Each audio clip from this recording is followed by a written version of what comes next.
আমরা করেছি। পাশাপাশি আমরা এখানে এক পেন মাকে নাম সেই কর্মসূচি আমরা এখানে করেছি। আমি জানি না আগামী দিনে এইরকম প্রধানমন্ত্রী আমরা পাবো কিনা। আমরা ভাগ্যবান যে এরকম একজন প্রধানমন্ত্রী, নরেন্দ্র মোদীজির মতো একজন প্রধানমন্ত্রী আমাদের এই দেশ আমরা পেয়েছি। এবং আগামী দিন এই দেশকে যেভাবে সামনের দিকে উনি এগিয়ে নিয়ে যাচ্ছেন, সেটা কিন্তু বিগত বছর 10 বছর আগে যদি আমরা দেখি, সেইভাবে কিন্তু আমরা দেখতে পাই।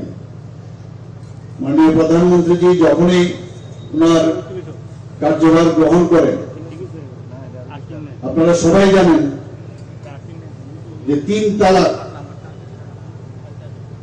যে বিরোধ করা, অনেকে বলতে পারি কিন্তু কারোর সাহস ছিল না যে 3 তালাক বিরোধ করা, কিন্তু মাননীয় প্রধানমন্ত্রীজির কারণে সেটা সম্ভব হয়েছে। ওনার জন্মদিনে আমাদের এগুলো বারবার আমাদের স্মরণ করা দরকার যে উনি আমাদের জন্য কি কি করেছেন। আজকে মাইনরিটি সম্প্রদায়ে 3 বার তালাক বললে ওদের কি অবস্থা হতো আপনি চিন্তা করুন। সেই জায়গায় জাস্টিস যাকে বলে সেটা উনি করেছেন। আমরা জম্মু এন্ড কাশ্মীরের কথা যদি বলি, খালি আমরা শুনতাম সেখানে 2টো পতাকা, 2টো বিধান, 2টো নিশান, এই খবর আমরা মানে ছোটবেলার থেকে আমরা শুনতাম। কারোর ক্ষমতা ছিল না সেখানে হাত দেওয়া। ডক্টর শ্যামাপ্রসাদ মুখার্জি এর প্রতিবাদ করেছিলেন, উনি বলিদানও হয়েছেন, আমরা সবাই জানি। সেই কাজটা আমাদের যশস্বী প্রধানমন্ত্রী নরেন্দ্র মোদীজি সেটা করেছেন 370 এবং 35-এ। এই যে ধারা 2টো বিলোপ করেছে। অনেকে অনেক কথা বলেছে যে দেশে নাকি খন্ড খন্ড বিখণ্ড হয়ে যাবে, কিন্তু কিছুই হলো না। আজকে জম্মু এন্ড কাশ্মীরে ইলেকশন হচ্ছে, আপনারা সবাই দেখেছেন। স্বাধীনতা বলতে কিছুই ছিল না। সেখানে যে পার্টি ছিল সব ফ্যামিলি পার্টি, এবং সেই পার্টিগুলো কি করতো, ওরা সেখানে টেররিস্টদের সাথে ওদের সম্পর্ক ছিল। আজকে এখানে শান্তি বহাল একমাত্র মাননীয় প্রধানমন্ত্রীজির কারণে সেটা সম্ভব হয়েছে। এগুলো আমাদের মনে রাখা দরকার।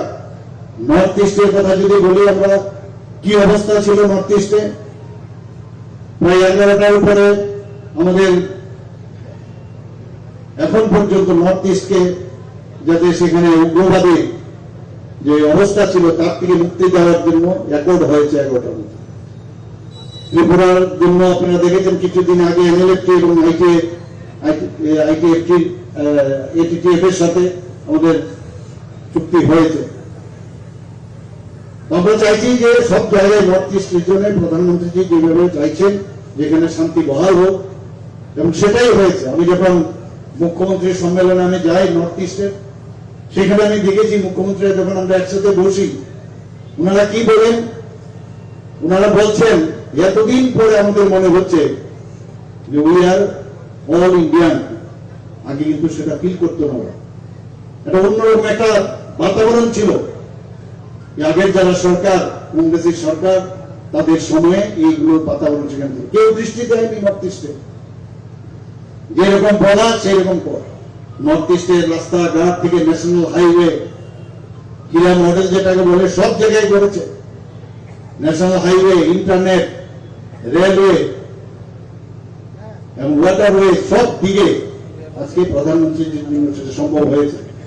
আমরা ত্রিপুরাতে তো কোনোদিন ভাবতেই পারি না যে এখানে ট্রেন আসবে। 18 থেকে 19টা স্পেশাল এক্সপ্রেস ট্রেন যাচ্ছে এখান থেকে, রাজধানী এক্সপ্রেস যাচ্ছে, উদয়পুর হয়ে এখন সাতপুর পর্যন্ত যাচ্ছে। কোন ট্রেন যাচ্ছে না এখান থেকে। মণিপুর পর্যন্ত বিস্তারণের ট্রেন যায় এখন। তো সব দিকে প্রধানমন্ত্রী যে একদিকে ডেভেলপমেন্ট, নর্থ ইস্ট রিজিয়নের শান্তি, সেরকম ভাবে সমস্ত জায়গায় আমাদের জম্মু এন্ড কাশ্মীরও সেটা উনি করেছে। রাম মন্দির নিয়ে কত কাহিনী, 500 বছর ধরে রাম মন্দির নিয়ে আন্দোলন, কত আন্দোলন হলো, কত মানুষ তার জীবন হারিয়েছে। সেই জায়গায় অনেকে কটাক্ষ করতো বিরোধীরা যে কবে করবেন ডেটটা বলুন। আর সেটা মাননীয় প্রধানমন্ত্রীজি সেই অযোধ্যাতে রাম মন্দির নির্মাণ করেছেন এবং রামের প্রাণ প্রতিষ্ঠা করেছেন, আপনারা সবাই জানেন।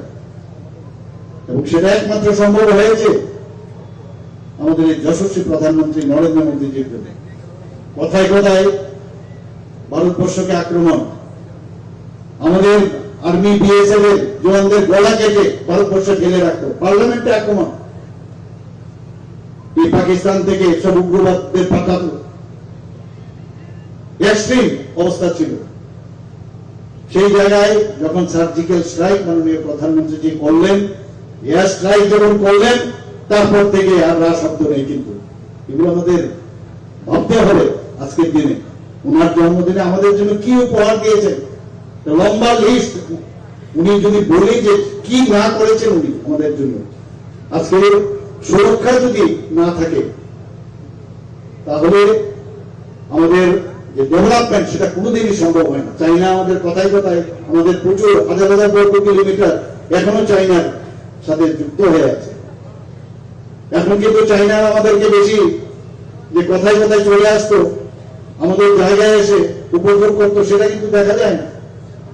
মাননীয় প্রধানমন্ত্রী এবং মাননীয় হোম মিনিস্টার বারবার বলছেন যে পাক অধিকৃত যে কাশ্মীর, সেটাকেও আর বেশি দিন নাই, সেটাকেও উনি করবেন। আপনারা দেখেছেন কিছুদিন আগে মাননীয় প্রধানমন্ত্রীজি এই লোকসভার ইলেকশনের আগে উনি কি বলেছেন, কারণ মানুষ, আমরা যদি ভাবি যে মানুষ আমাদের দিকে দেখছে না তাহলে ভুল হবে। মানুষ সবসময় আমাদের দিকে তাকায় এবং সময় লাগবে, কারণ 35 বছরে এবং আগে যে সরকার, তাদের যে কালচার ইনবিল্ট হয়ে ঢুকে আছে মানুষের মধ্যে, কোথায় কোথায় উগ্রতা, অসহিষ্ণু, এইগুলো আস্তে আস্তে করে সময় নেবে। আমি বলছি আমাদের নেক্সট জেনারেশন দেখবে ত্রিপুরাতে একটা শান্তি প্রতিষ্ঠিত এখানে হবে, আমি নিশ্চিত।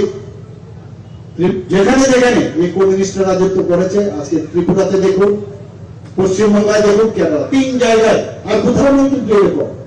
এই নির্বাচনোত্তর সন্ত্রাস, নির্বাচনের আগে সন্ত্রাস, কোথায় কোথায় বাড়ি আক্রমণ, তো এগুলো দেখে দেখে অনেকের মধ্যে কিন্তু এই ভাবনা চিন্তা আমাদের মস্তিষ্কের ভিতরে ঢুকে আছে।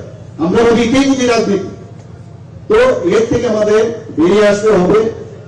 এবং আজকের দিনে মাননীয় প্রধানমন্ত্রী নরেন্দ্র মোদীজির যে স্বচ্ছতার অভিযান, শুধু আমি ঝাড়পোছ করলাম, রাস্তাঘাট পরিষ্কার করলাম, অফিস পরিষ্কার করলাম, সেটা না, মনের থেকে যে অস্বচ্ছতার যে আমাদের ভিতরে ঢুকে আছে, সেগুলো ব্রেনের ভিতর যেগুলো ঢুকে আছে, তার থেকেও আমাদের এই স্বচ্ছতা অভিযান প্রয়োজন।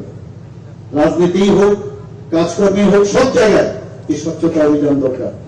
G20 প্রেসিডেন্সিতে আমরা দেখেছি, আমি নিজেও সেখানে গিয়েছিলাম, কিভাবে ভারতকে এমন এক জায়গায় এখন প্রতিষ্ঠিত করেছেন প্রধানমন্ত্রীজি। সমস্ত G20 যারা লিডাররা ছিলেন, রাষ্ট্রপ্রধানরা ছিলেন, প্রধানমন্ত্রীজিকে বারবার উনাকে মিস্টার বস এবং উনাকে সসম্মানে উনাকে আমরা দেখেছি কিভাবে উনাকে রেসপেক্ট করে। আজকে আমরা সেই সুদিন ভারতকে আবার শ্রেষ্ঠ সভায় যে আসন লোভের যে কথাটা, সেটা কিন্তু সত্যিকারের অর্থে কিন্তু এখন প্রতিষ্ঠিত হয়েছে। আমরা হর ঘর তিরঙ্গার কথা যদি আমরা মনে করি, সব দিকে, সব সেক্টরে আপনি দেখুন, একদিকে ডেভেলপমেন্ট, একদিকে সুরক্ষার বিষয়, একদিকে দেশভক্তির যে বিষয়, পেট্রিয়টিজম যাকে বলে, হর ঘর তিরঙ্গা। আপনারা আগেও আমরা ন্যাশনাল ফ্ল্যাগ 15 আগস্ট 26 জানুয়ারি আমরা উত্তোলন করেছি, কিন্তু হর ঘর তিরঙ্গা প্রধানমন্ত্রী যখন বললেন 15 আগস্টে আমরা সেই কাজটা করেছি। গত 2 বছর ধরে আমরা সেটা করছি। এতে মেইন কথা হচ্ছে যে শুধু ফ্ল্যাগ উত্তোলন না, যারা আমাদের দেশকে স্বাধীন করার জন্য বলিদান হয়েছেন তাদেরকে সম্মান করার জন্য এই কাজটা উনি করেছেন। এখানে আমরা জানি যে 75 সীমান্ত গ্রাম বীরকা নাম, কি সুন্দর কথা। আমাদের বিভিন্ন সীমান্তে যারা বীর জওয়ানরা শহীদ হয়েছেন, ত্রিপুরাতেও বহু জায়গায় আমরা এই বীরকা নামের সেখানে আমরা প্রস্তর লাগিয়ে সেখানে ওনাদের নাম আমরা লিখিত আকারে সেখানে খোদাই করে আমরা রেখেছি। মেরে মাটি মেলা দেশ, আপনারা সবাই জানেন যে আমরা যে মাটির উপর দিয়ে আমরা চলি, এই মাটিকে আমরা মা বলে আমরা সম্বোধন করি, মাদারল্যান্ড বলি। তাকে সম্মান দেওয়ার জন্য এই মাটি নিয়ে আজকে কর্তৃপক্ষ পথে আমরা নিয়ে গেছি। সেখানে 58টা আমাদের ব্লক আছে, প্লাস মিউনিসিপ্যালিটি, সমস্ত নগর পঞ্চায়েত থেকে কর্পোরেশন, তারা সেই মাটি নিয়ে কর্তৃপক্ষ পথে সারা ভারতবর্ষে সেই মাটি কর্তৃপক্ষ পথে সেখানে বাগিচা তৈরি হয়েছে। এবং এই যে ইউনিটি ডাইভার্সিটি, এবং আমরা যে এক ভারতবর্ষের, আপনারাও যখন যাবেন, আমরাও এখানে করেছি বিভিন্ন জায়গায়, আমাদের সেক্রেটারিয়েটের সামনেও সেই বাগিচা আমরা তৈরি করেছি। শুধু তাই নয়, আজকে আমি আবার মন্দিরে আমার যেতে হবে, বারবার আমাদের বাগিচা দিচ্ছে, আমার যেতে হবে, বলে শেষ করা যাবে না।